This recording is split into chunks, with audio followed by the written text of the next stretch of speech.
I want to talk a little bit about application.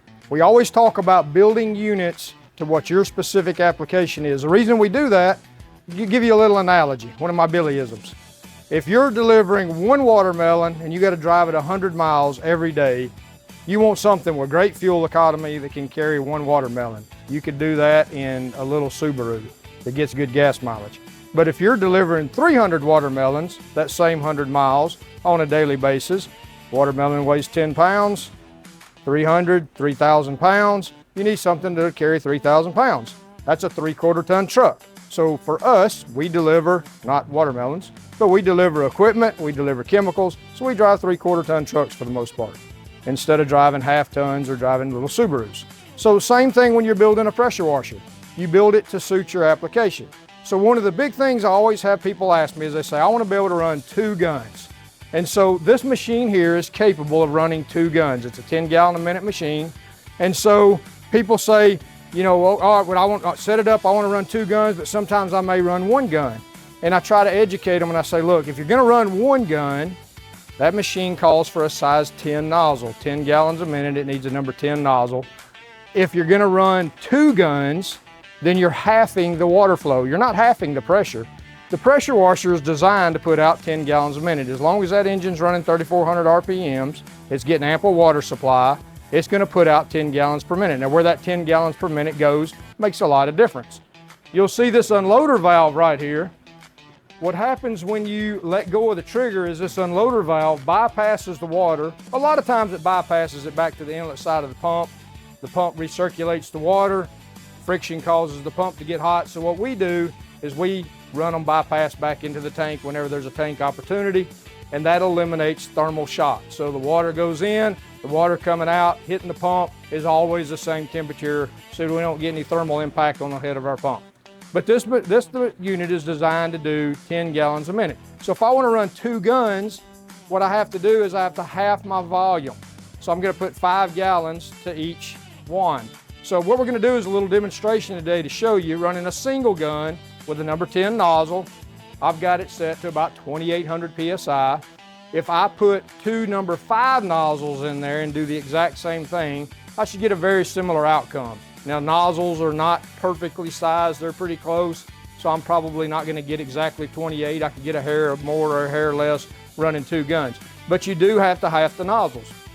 So you have to keep the nozzles identified as separate. And so if you try to run 2 number 10 nozzles, and we'll show you, you're not going to get any pressure because you're going to be running a number 20 nozzle. And if you look at a pressure washer nozzle chart, it'll show you that 10 gallons per minute with a number 20 nozzle is probably not even going to give you 800 PSI. So, all right, enough talk. Let's see some demonstration. All right, I'm running a single gun. I'm running it right now with 10 nozzles. See on my gauge, I got about 2,800 PSI. All right, if I run a second gun with the same number 10 nozzle and I pull the trigger, you can see my pressure drops below 500 PSI. However, if I take and change that to a number 5 nozzle,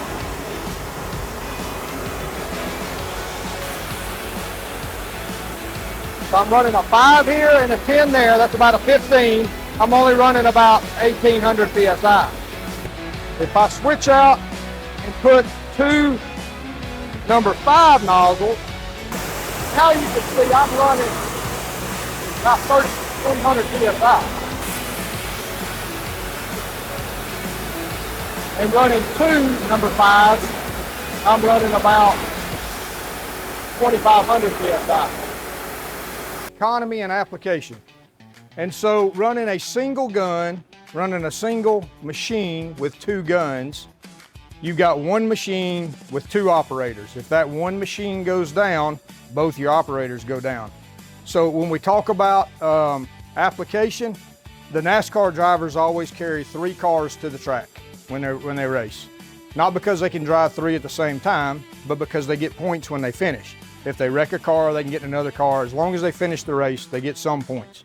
So If you got a job, then it requires you being able to finish. Let's say you're cleaning, restaurants at night or something, and the stores are closed when you're out there working. So what do you want to do? You might not want to run a single machine running 2 guns. You might want to run 2 separate machines. The cost of 2 machines versus 1 machine that'll run 2 guns. So let's take a 10-gallon a minute machine, cold water.